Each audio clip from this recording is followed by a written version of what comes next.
Segundo Crônicas, segundo livro das Crônicas dos Reis de Judá. Vamos ver o capítulo 29, alguns versículos.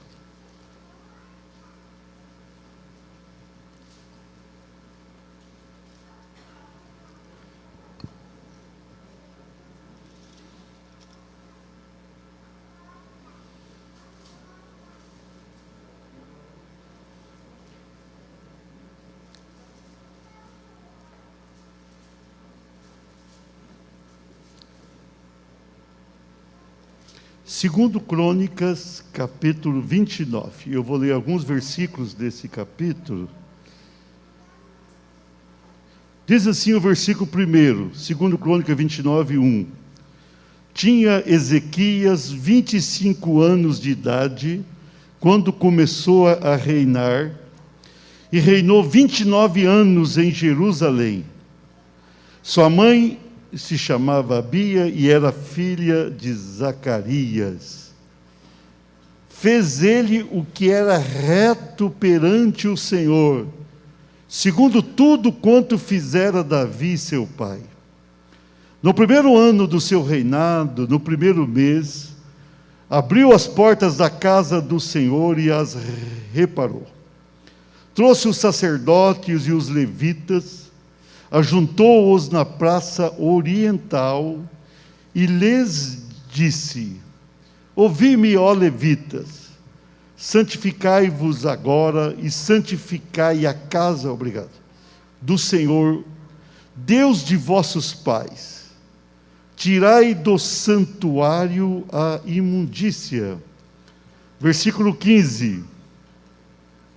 Congregaram a seus irmãos, santificaram-se e vieram segundo a ordem do rei pelas palavras do Senhor para purificar a casa do Senhor. Os sacerdotes entraram na casa do Senhor para purificar. E tiraram para fora, ao pátio da casa do Senhor, toda a imundícia que acharam no templo do Senhor. E os levitas a tomaram para levarem fora ao ribeiro de Cedron. Vamos para o versículo 20. Então o rei Ezequias se levantou de madrugada, reuniu os príncipes da cidade e subiu à casa do Senhor. Mandou trazer 7 novilhos, 7 carneiros, 7 cordeiros e 7 bodes, como oferta pelo pecado a favor do reino, do santuário e de Judá. E aos filhos de Arão, os sacerdotes que os oferecessem sobre o altar do Senhor. Aí no capítulo 30, vamos ver o versículo 1 e 2, diz assim: depois disso, Ezequias enviou mensageiros por todo Israel e Judá. Escreveu também cartas a Efraim e a Manassés para que viesse à casa do Senhor em Jerusalém para celebrar a Páscoa ao Senhor Deus de Israel. Porque o rei tivera conselho com os seus príncipes e com toda a congregação em Jerusalém para celebrar a Páscoa no segundo mês.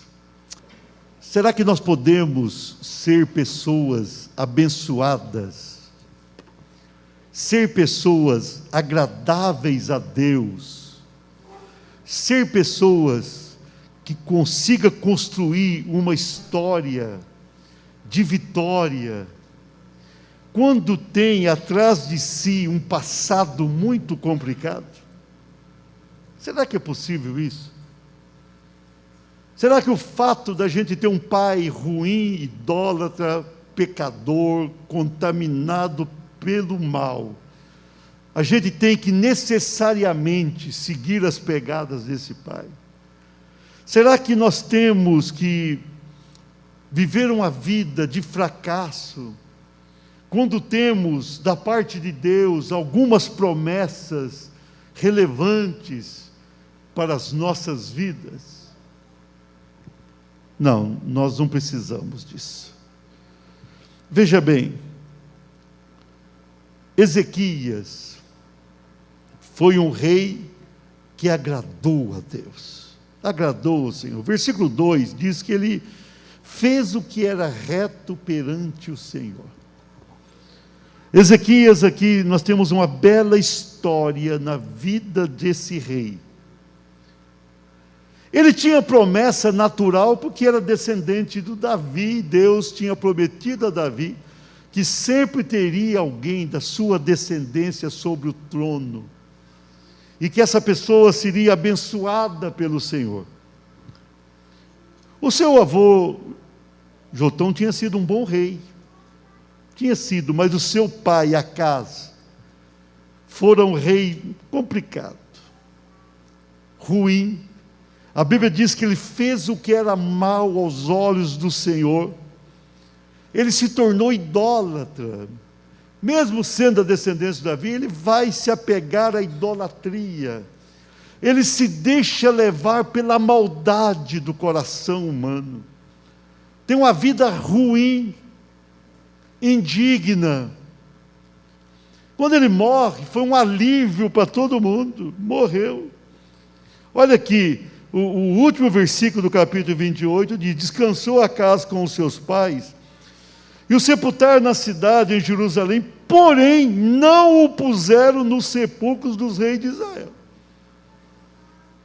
Eles tiveram uma vida tão desagradável a Deus, que ele não pôde, nem depois de morto, estar ali junto aquelas pessoas da família que foram sepultados. Um testemunho horrível. E Ezequias cresceu nesse ambiente, um ambiente de maldade, um ambiente de idolatria, um ambiente de pecado. Quando o pai morre, ele tinha 25 anos. A época não era uma idade assim tão significativa. Normalmente, a pessoa assumia ali o reino em torno de 40 anos. Ele estava com 25 anos. E ele assume ali o poder. O povo perdera o contato que deveria ter tido com Deus. Quando o rei era ruim à época, o povo era contaminado por aquilo. Então aquele povo estava contaminado, o culto a Deus prejudicado, os sacerdotes e levitas deixaram de fazer o que deveriam, tudo estava ruim. Ezequias vive ali 25 anos com o seu pai, e ele vivencia tudo de mal. Então alguém poderia esperar, ele não vai dar certo.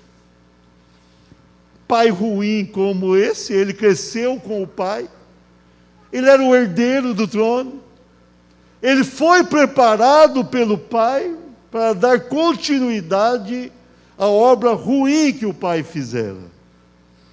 Mas é interessante, nós vamos ver aqui nesses capítulos, irmão, a grande obra que esse homem vai fazer. É impressionante a história que ele deixa em Judá. Isso fala conosco que a gente pode ter uma vida melhor, uma vida vencedora, a despeito de um passado contaminado pela família ou por qualquer outra circunstância. Nós não temos que seguir fazendo mal, ainda que todos o façam. Não é porque que vivemos num país que tem uma contaminação de corrupção que nós temos que ser corruptos. Não é porque tem tantas injustiças que nós devemos abraçar a injustiça. Nós podemos fazer a diferença onde Deus nos colocou. Nós podemos ser pessoas abençoadas, mesmo se vivermos em meio a pessoas que não são abençoadas. Quando tudo parece ruim, nós podemos dar a volta por cima. Nós não temos que aceitar uma vida de pecado, uma vida contaminada. Não, nós não temos que aceitar nada disso. Se a história está sendo construída de uma maneira muito negativa, nós podemos dar volta nessa história. E podemos mudar a situação. E não somente nós vamos ser abençoados, como podemos abençoar muitas outras vidas que conosco estão. Então nós vemos aqui Ezequias em 3 momentos especiais na sua vida. Eu quero falar sobre o primeiro momento agora, quando ele assume o trono. Ele assumiu o povo na idolatria, o culto a Deus prejudicado, os líderes religiosos contaminados pelo próprio pai, tudo ruim. E ele vai mudar aquela história. Ele terá uma vida diferente. Ele vai ser abençoado. E ele vai abençoar uma nação. Amém? O Brasil está ruim, está difícil. Nós podemos abençoar essa nação. Amém? Nós não vamos abençoar a nação brigando. Nós vamos abençoar essa nação orando. Amém? Nós podemos abençoá-la. Deus nunca precisou de muita gente para mudar a história do mundo. Ele precisa de um ou outro que se coloca em suas mãos e se deixa usar pelo Senhor. Quando Deus levanta alguém, e esse alguém se deixa nas mãos do Senhor, tudo muda. Deus nunca força ninguém a ser bom, não. Se você decidir ser uma pessoa ruim, você será. Se você decidir ter uma vida pecaminosa, terá uma vida pecaminosa. Se você optar por um caminho tortuoso, por esse caminho você percorrerá. Mas se você desejar e buscar uma vida diferenciada, você será bênção para a sua vida, para a sua família e para quem estiver próximo de você. Então nós vemos aqui esse rei que foi aprovado por Deus. Ele tem algo muito especial que vamos tratar nesse domingo. Diga assim: um rei visionário. Tinha visão. Imagina você com um pai terrível. Imagina você crescer no lugar que o pai dava as ordens para as maldades da vida. E ele foi crescendo, mas a sua visão foi direcionada por Deus. E quando ele assume o poder, ele não vai simplesmente ali tentar acertar a sua própria vida somente. Ele não vai querer que somente ele busque o Senhor, mas ele vai ter uma visão para o país. Interessante, em cada área. Esse capítulo 29, eu não li tudo por causa, são muitos versículos, e o início do 30, nós vamos ver o que ele faz. A visão dele era enorme, significativa, transformadora, abençoadora, e aquela nação vai mudar enquanto ele reina. Então vamos lá. Um rei visionário, diga assim, promoveu a restauração dos sacerdotes e levitas. Olha o versículo 4 do capítulo 29. Trouxe o sacerdote e os levitas e ajuntou-os da praça oriental. Ele assumiu o poder, ele queria consertar a nação, era visionário. Ele falou: busca lá todos os sacerdotes, busca os levitas, busca os líderes religiosos e traga-os aqui na praça central. Vem para cá, vamos colocar no meio do povo. E lhes disse: ouvi-me, ó levitas, santificai-vos agora. É interessante que a reforma tem que começar pela liderança. Deus jamais fará uma grande obra junto a uma igreja, junto a uma cidade ou nação, se tudo não começar pela liderança. Quem está à frente tem naturalmente uma responsabilidade maior. Ele não podia mudar essa nação sem que mudasse a vida dos líderes religiosos. Os sacerdotes tinham poder. Os levitas auxiliavam os sacerdotes.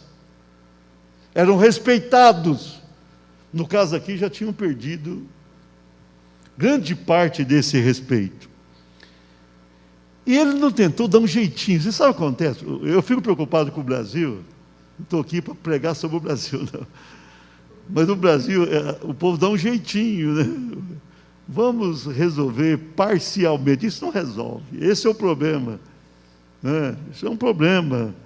O Brasil precisa de uma reforma. Não é o meu objetivo falar sobre o Brasil, não. É que tem a ver com o contexto. Ele começa aqui, irmãos, isso me chama muita atenção no início. Ele leva ali os sacerdotes, os levitas, para a praça, uma praça oriental, era uma praça de destaque. Ele chama todo mundo, vem para cá. Todos, vêm aqui à praça. Diante do povo. Ele não queria fazer nada escondido, mas ele queria que aqueles sacerdotes tivessem ali uma restauração ministerial. Ele queria que aqueles sacerdotes, os levitas, tivessem ali um novo momento, diante de Deus e diante do povo. Por isso que ele os reúne ali na praça oriental, numa praça central, com o objetivo de santificá-los, de restaurá-los. Os sacerdotes, quando ouvem o convite, falam: o rei quer nos expor. Era o objetivo, sim, era expô-los ali. Vem para cá. Vocês não estão cumprindo o dever de vocês. Vocês não estão conduzindo o povo a uma vida digna. Então ele vai reunir, ele vai cobrar ali. Interessante. Se ele começa de uma outra maneira, não teria dado certo. Por isso que eu, quando li isso aqui, eu falei, era um rei visionário. A sua visão era óbvia, transformadora. Ele começa restaurando os líderes, aleluia. Queridos, nós somos uma igreja, e se nós queremos ser abençoados, se nós queremos uma igreja abençoada, nós precisamos começar pelos líderes. Os líderes precisam ser pessoas santificadas. Quem está à frente precisa ser exemplo. Eu não posso falar para você, faça o que eu digo e não o que eu faço. Não, faça o que eu digo e o que eu faço. Eu não posso cobrar de você um tanto de oração e orar menos do que você. Eu não posso cobrar de você uma consagração e consagrar minha vida menos. Isso cabe a mim, cabe aos demais pastores, presbíteros, líderes. Nós precisamos ter uma vida que glorifique o nome do Senhor, amém?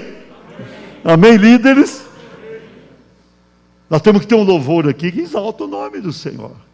Os líderes precisam ser exemplo. Então ele começa com os líderes.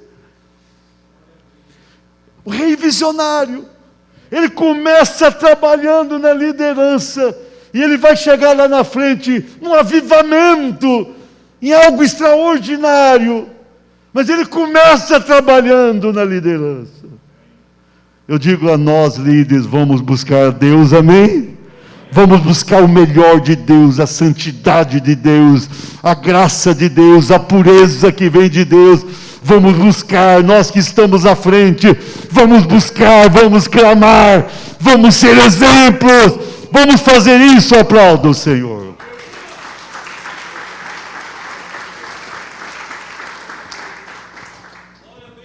Um rei visionário, diga assim, promoveu a purificação do templo.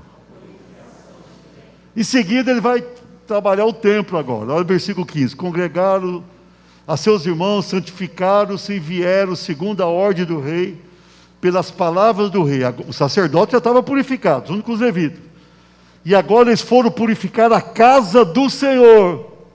Eles entram ali na casa do Senhor para purificar, tira toda imundícia, leva embora. Você veja bem, o templo, o pai dele que tinha sido um rei realmente nada exemplar. Ele tinha reinado 16 anos. Mas em 16 anos ele contaminou o reino. O templo, que era um lugar de adoração a Deus, recebe imundícia. É isso que diz o texto. Aquele templo fica contaminado. Se os sacerdotes quisessem ali adorar a Deus com oferta de sacrifício, não ia adiantar. Irmãos, não dá para a gente dar um jeitinho na vida espiritual, não dá. Não dá para a gente querer ser de Deus não sendo de Deus. Não dá para a gente entrar no templo e falar: Senhor, eu estou aqui te adorando. E quando a gente sai lá fora, a gente faz tudo o contrário daquilo que manifestou no templo. O templo estava impuro. Aí os sacerdotes vão lá e eles vão tirando, e vai lá e leva tudo para o ribeiro de Cedron, vai tirando toda a imundícia daquele templo, e eles vão purificar a casa do Senhor ali. Começaram pelos líderes, agora vão para o templo, toda a imundícia, e eles vão limpando aquele local, e eles vão purificando o altar, o local do sacrifício. Eles tornam aquele local puro, pronto para os sacrifícios que haveriam de agradar a Deus. A purificação do templo mostrava o que Deus iria fazer junto àquela nação. Jesus, quando esteve na terra, ele poucas vezes manifestou assim uma dureza no falar. De vez em quando ele fazia também. Mas quando ele entrou no templo, e aquele povo vendendo pombinho, aquele dinheiro dos cambistas, carneiros andando pelo templo, ele pegou uma zorraga de corda e saiu batendo em todo mundo. É verdade. Ele pegou os cambistas e expulsou do templo. Vamos lá, vamos tirar esse povo daqui. Queridos, Deus olha dos céus. E eu vou falar do templo aqui em dois aspectos. Ele olha para o nosso templo, tem que ter santidade. Templo não é lugar de você negociar aquilo que Deus não mandou fazer. Tem muita gente por aí vendendo tudo nos templos. Não é para fazer isso, não. Templo tem que ser santo, amém? Nós estamos quase acabando o nosso tempo ali. E cada dia, cada domingo pelo menos eu passo lá, viu pastor Zé Otávio? Eu estendo a mão e abençoo. Aquele lugar tem que ser santo, o templo tem que ser. O ano que vem, no final do ano que vem, a gente entra lá. Mas tem que ser santo, a casa de Deus é santa. A gente não negocia dentro da casa, não vende coisa dentro da casa. A gente não sai fazendo negócios escusos dentro da casa do Senhor. Mas há um templo que Deus se interessa mais ainda, que é o templo do Espírito Santo. Nós somos o templo de Deus. Queridos, quem habita em nós é o Espírito do Deus vivo, aleluia. Quando você tem uma experiência com Deus, e você só tem essa experiência por causa da presença do Espírito Santo na tua vida, ele vai te convencendo do pecado, da justiça, do juízo, ele vai convencendo, e quando você abre o coração, ele adentra, e ele passa a morar ali, ele vai viver ali. Mas para você agradar a esse Deus, você tem que ter o templo limpo. O templo que é você precisa estar puro. É lógico que os sacerdotes se purificaram antes de purificar o templo. Mas o nosso dever é purificar a tua vida pela palavra do Senhor. Nós precisamos ter uma vida pura. Nós vamos participar da ceia no final. Nós temos que ter pureza. A Bíblia diz: examine-se o homem a si mesmo, e assim coma do pão e beba do cálice. Nós estamos vivendo um tempo que as pessoas fazem o que querem. Está parecendo o tempo lá dos juízes, né? Cada um fazia o que queria em Israel, não tem jeito. A igreja hoje, eu me preocupo, nós temos aí o povo que está em casa, e muita gente está ali pela idade, ou por enfermidade, o culto online, especialmente para isso. Eu estou abençoando a tua vida que está em casa, inclusive prepara aí o teu pão, o teu cálice, que eu vou abençoar no final, para você participar conosco. Tem pessoas que justificam estar em casa, há motivos suficientes para isso, mas tem alguns que não, poderia vir, sim, poderia vir. E hoje tem igreja online, mano. Tem um grande líder, não vou falar o nome dele por ética, lá no Rio de Janeiro. Eu estava lendo agora que ele está com 5 milhões de seguidores. Igreja online. O que é igreja online? Como é que você pode ter uma igreja que você não tem, você nem conhece o líder, você não tem contato? Como é que você vai ter uma vida purificada? Como é que você vai ser abençoado? Como você vai poder sentir a presença do Senhor? Você quer o enchimento do Espírito Santo, você quer o batismo com o Espírito Santo, mas o teu templo, a tua casa, o teu corpo precisa estar purificado pelo Senhor, e nessa purificação o Espírito Santo vai te encher. Não basta para nós ficar assistindo tantas coisas hoje na internet, não. Nós temos que subir à casa de Deus e falar: Senhor, purifica a minha vida. Não dá para você estar na casa do Senhor, servindo a Ele, com alegria, mas daqui a pouco você está lá envolvida no pecado. Eu vou dizer para você, quem anda comigo vai ter que me ouvir a vida toda sobre. Eu estou 12 anos pregando tudo isso para vocês. Deus só leva para o céu o santo, amém? Sem santidade não vai para o céu, não se engane, não vou. Mas pastor, a turma por aí prega uma mensagem light para atrair pessoas. Eu não quero que você vá para o inferno.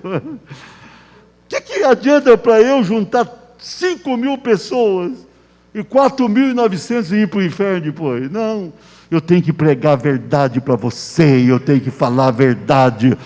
O teu templo tem que ser puro, me canta Zaias. Você tem que ter purificação. Deus quer purificar a tua vida. Deus quer abençoar você. Ele quer te encher de unção. Ele quer um novo momento para a tua vida. Mas você precisa de pureza. Não dá para você estar aqui com a mão levantada para o céu e lá fora envolvido com o mal. O pecado tem que estar longe de você. Diga amém. Amém? Irmão, nós estamos no tempo do fim. Agora no final do ano eu quero pregar umas mensagens do tempo do fim, porque nós estamos no tempo do fim. Eu vou dizer uma coisa para você: Jesus vai voltar, e não vai demorar. Tudo indica que Ele vai voltar. Essa pandemia mostra isso, e tantas outras coisas ruins no mundo. Jesus está chegando, e nós estamos aqui nesse mundo nos preparando para o céu. A nossa morada definitiva e gloriosa que teremos. O Senhor está nos preparando para o céu, mas Ele vai levar quem tem o templo puro. Ele quer que tire toda a imundícia, tudo aquilo que é mal, tudo aquilo que é pecaminoso, tudo aquilo que é contaminado. Ele quer tirar da tua vida, para fazer de você um novo vaso, uma pessoa preparada para o céu, uma pessoa apta para morar eternamente com o Senhor na glória. Aplauda o Senhor.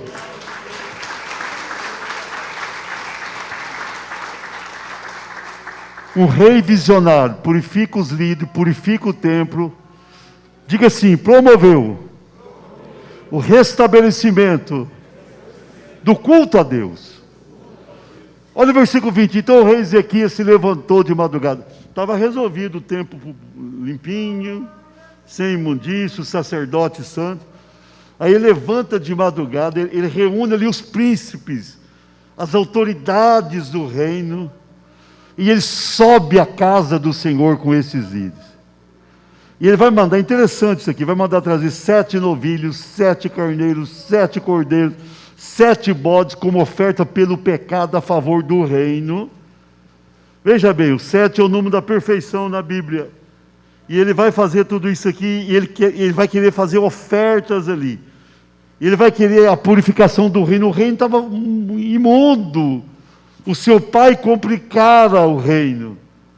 Então ele vai fazer ali para o seu reino, para o santuário. Ele tinha limpado, agora ele queria que Deus recebesse ali. E para todo o povo de Judá. Ele tinha que restabelecer o culto. Aquele povo ficar ali anos e mais anos sem um culto agradável a Deus. O culto não basta ter boa música, não basta ter pessoas com boa voz, não basta ter instrumentistas qualificados. Sobretudo, é preciso ter pessoas com unção verdadeira, O Senhor quer que restabeleçamos o culto agradável a Ele. Nós estamos tentando aqui na 10ª fazer isso, ter um culto agradável. O nosso louvor tem sido agradável. O nosso louvor está numa crescente positiva demais. Eu glorifico a Deus, pastor Reginaldo e toda a equipe, porque nós temos passado aqui nesses últimos anos, a despeito dessa pandemia, a gente está vivendo aqui uma fase gostosa, alamaia, chicanto. E nós vamos ter o melhor, nós vamos entrar no nosso tempo ano que vem, mas nós vamos entrar diferente, nós queremos uma adoração genuína. Ele vai restabelecer o culto ali, vai mudar a nação restabelecendo o culto. E o culto à época eram os sacrifícios que eram ofertados a Deus, e Deus não queria qualquer coisa, Deus nunca aceitou qualquer oferta, como o pastor Rodrigo ministrou de manhã. Deus não precisa de nada, Ele é autossuficiente, Ele não necessita da gente. Se Ele resolver acabar com tudo, né, pastor Rodrigo, não vai fazer falta para Ele, não, Ele é o que Ele é, como Ele disse lá, eu sou, Ele é o que é. Mas Ele nos ama, Ele nos criou de uma maneira linda, maravilhosa. Nós aprendemos, Ele nos criou. O Pai, o Filho e o Espírito Santo participam da criação de tudo isso. Tudo isso aqui é feito pelo Pai, Filho e Espírito Santo. Antes da fundação do mundo, nós vemos a manifestação do Senhor. Ele cria o mundo para ter ali pessoas que voluntariamente o adorassem. Quando Ele quer adoração, espírito e verdade, que Ele não quer uma coisa assim forçada. Amém? Ele não quer que a gente chegue ali, eu tenho que ir para a igreja. Aí quando chega no templo, fala, eu tenho que cantar. Tem gente que sabe mais ou menos o número de cantos que vai contando, só falta 2. Não. Ele não quer isso. Ele quer que a gente suba o templo e fale, agora eu vou adorar a Deus. Halamai. Ele quer que a gente entre numa dimensão diferenciada. Halakanta Zabai. Ele quer que a gente se eleve, que a gente se deixe levar para o céu. Irmãos, a única alegria verdadeira que temos, a verdadeira, é essa comunhão que temos com Deus. As demais coisas são mais ou menos. A coisa linda que Deus nos deixou é a possibilidade de termos essa íntima comunhão com Ele, de sermos chegados a Ele. Quando Ele criou Adão e Eva, no final de cada dia Ele descia até o jardim para ter comunhão com o casal, e aquilo era a riqueza daquele casal. Você quer ter uma coisa maravilhosa na vida? Deixa Deus dominar a tua alma. Deus quer restabelecer o culto a Ele, me canta Zaias. Deus quer que tenhamos um culto poderoso, diferenciado. Ele quer os príncipes, Ele quer o povo, Ele quer todo mundo cultuando ao Senhor, com inteireza de coração. Quando você estiver vindo para a igreja, você tem que pensar assim, olha, eu estou indo para o templo, e eu vou ter o privilégio de adorar a Deus. Quando começar a cantar, você tem que se deixar dominar por aquela música sacra.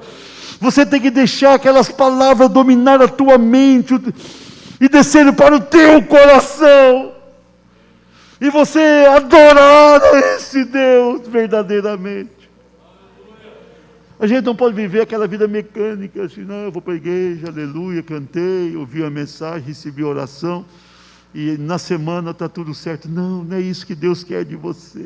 Deus não espera isso de você. Ele quer o teu coração, Ele quer a alma tua, Ele quer você. Deus não quer o que você pode dar para Ele, Ele quer você. Ele chama você, Ele procura você, Ele tem um interesse por você, Ele sabe quem é você, inclusive as tuas imitações. Ele quer melhorar a tua vida, mas acima de melhorar a tua vida, Ele quer você. Ele quer que você se entregue para Ele, e que você cultue a Ele verdadeiramente. O ritual para Deus tem pouco valor. Aquilo que fazemos sem colocar a alma, não tem valor. Deus espera que nós nos voltemos para Ele e digamos: Senhor, eu te quero. Senhor, eu preciso de Ti mais do que a corça me cantas, me rantas, abai. Deus quer você, Deus escolheu você para estar com Ele, Ele marcou a tua vida e agora Ele quer encher a tua vida com a presença dEle, Ele quer tocar em você, Ele quer mudar você, Ele quer te abençoar, mas sobretudo Ele quer que você sinta a presença dEle. Quando a gente estivermos lá agora, irmãos, tudo vai ser assim. A presença de Deus vai ser muito gloriosa. Quando você começa a ler Apocalipse, você percebe ali que, quando fala que os anjos adoram o Senhor sem parar. Mas pastor, é sem parar? Sem. Por quê? Eles são obrigados a fazê-lo? Não. Eles fazem aquilo porque é bom demais. Se Deus proibir, ele fala: não, Senhor, não proíba, não. Nós queremos adorar, porque aquela adoração é uma riqueza para aqueles seres angelicais, e eles vão adorando sem parar, e os 24 anciões se dobram diante do Senhor, porque aquilo ali é gostoso demais. Irmão, nós nascemos para viver com Deus, nós nascemos para o louvor da glória de Deus, a nossa vida só tem sentido se nós estivermos ligados com esse Deus, verdadeiramente ligados com Ele, vivendo a riqueza da comunhão, que podemos e temos com Ele. Lá na glória vai ser assim, mas não precisa chegar lá para você alcançar, você pode começar a alcançar aqui, você pode deixar a tua vida ser melhorada, e você começar a buscar a Deus, você pode começar a andar no teu carro e glorificar a Deus, andar no coletivo e glorificar a Deus, você pode estar dentro da tua casa cantando louvores a Deus, e você, quando chega no templo, você fala: eu vou adorar ao meu Deus, e eu quero Deus, eu preciso de Deus. Aplauda o Senhor.